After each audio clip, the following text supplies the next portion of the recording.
Hi, why are we talking about the risk factors for suicide? It's because any government or a health agency which works towards preventing suicide will have to be aware of the risk factors and develop measures to eliminate, reduce, or modify these risk factors. As you will see, not all suicides are due to mental illness. There are many other risk factors out there which need to be understood and prevented. I'm delighted to welcome you for another episode of Mindscape Matters, a channel to discuss mental health and more. I'm Dr. Mohan Raj, and I'll be with you as we discuss various facets of mental health and more. Suicide is a complex phenomenon. There are many risk factors which interact at different points of time. We can look at the risk factors in three ways. One of the ways is to look at them as distal factors and proximal factors and immediate factors. The first two, distal and proximal, are also known as predisposing factors. Immediate factors are called as precipitating factors. The second way of looking at risk factors is according to the domain from which it operates. It could be at the individual level, relationship level, community level, larger social and cultural level. We will come back to it a bit later. The third way of looking at the risk factor is according to the age of the person. In childhood, the risk factors are 1. Parental neglect, 2. Parental abuse, which can be physical, sexual, or emotional abuse. It could be a parent or even other significant family members who abuse the child. The third factor is bullying at school. And the fourth factor is academic disruption due to parents changing their residences often, either to another city or to another country, which can be a major stressful factor for the child. In adolescence, in addition to the risk factors that we saw in childhood, additional risk factors are added. Let's look at the risk factors one by one. First one is poor academic performance. This could be due to many reasons. This could be due to unrecognized dyslexia or ADHD, that is attention deficit hyperkinetic disorder in childhood. If the parents and teachers don't recognize dyslexia, they would continue to criticize the student for not trying hard enough. If the child says, "I studied," they'll say, "How can I believe you? Look at the marks." They compare the child with others and ridicule him or her. This can lead to depression, and if depression is also not recognized, it can end in suicide. Sometimes, a suicidal attempt in an adolescent is what makes us realize that the adolescent has been having depression for quite some time. It was unrecognized for few years, and what is worse is that depression is due to unrecognized ADHD or dyslexia for few years.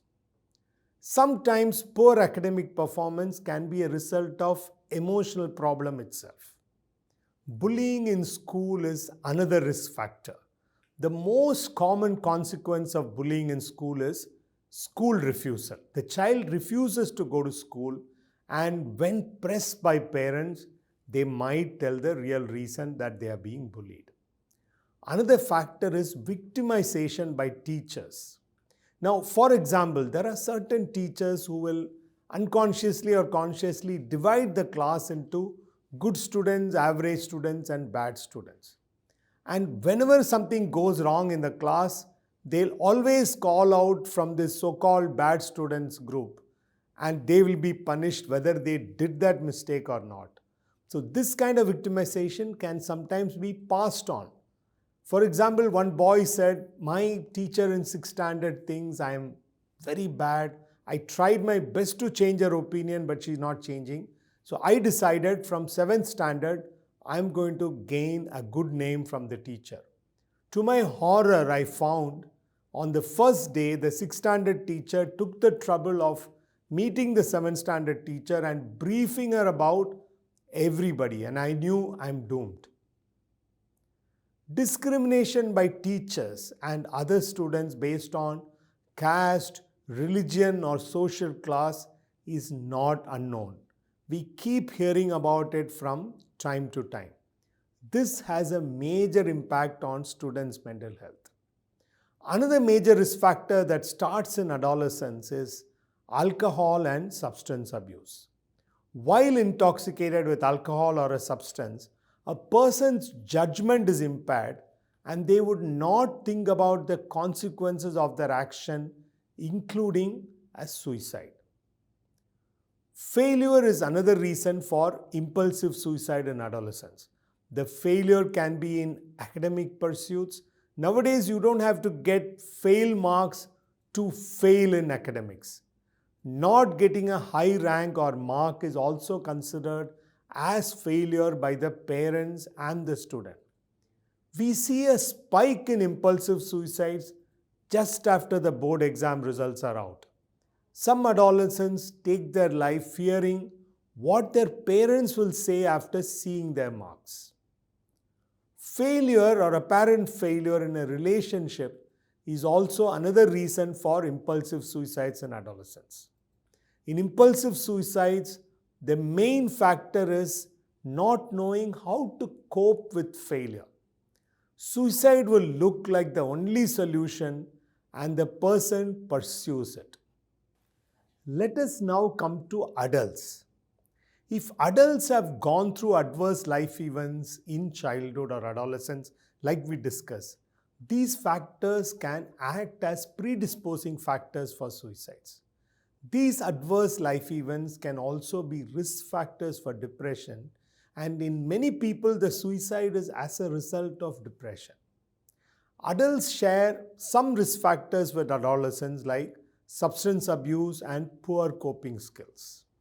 In addition, other risk factors are marital conflicts and marital disharmony, early marriage and loss of opportunity to study and be financially independent, domestic violence, being subjected to domestic violence, that is, being in an abusive relationship, or cruelty by in-laws. Other risk factors are work-based. Not being recognized for one's effort on a consistent basis can be a major factor. In addition, workplace discrimination and interpersonal conflicts at work can be other factors. Financial factors can be major risk factors. Not having enough money to run one's affairs, or worse, taking loans to manage one's affairs can be risk factors for suicide. For example, farmers take loans to raise crops and to pursue agriculture. They approach the banks. The banks make it difficult in two ways. One is the procedures to take loan can be complicated. Second is the interest. The interest levels for tractors are high, and at the same time in the same town there are instances where banks have offered loans for luxury cars at 3% per annum. Farmers are aware of this discrimination. Moreover, because of the procedural delays, sometimes farmers are forced to take loans from unsupervised sectors at huge interest like 5% per month. And if the crop fails, they are not able to pay their EMI, and the recovery agencies, both by the unsupervised sector and the banks, can be pretty cruel. And this has led to many farmers who ended their life. You can see here that there is no mental illness here. It's basically socioeconomic factors and which needs policy level changes. Now let's move from adults to older age. In older age, the main risk factor is isolation and loneliness. Many elderly people are lonely as the children are away in other cities or other countries pursuing their career goals. This is the major factor. In addition, loss of a loved one is a major factor at any age, but it's particularly severe in old age. Physical illness that causes severe pain is another factor. Chronic severe pain is a major factor in some of the suicides.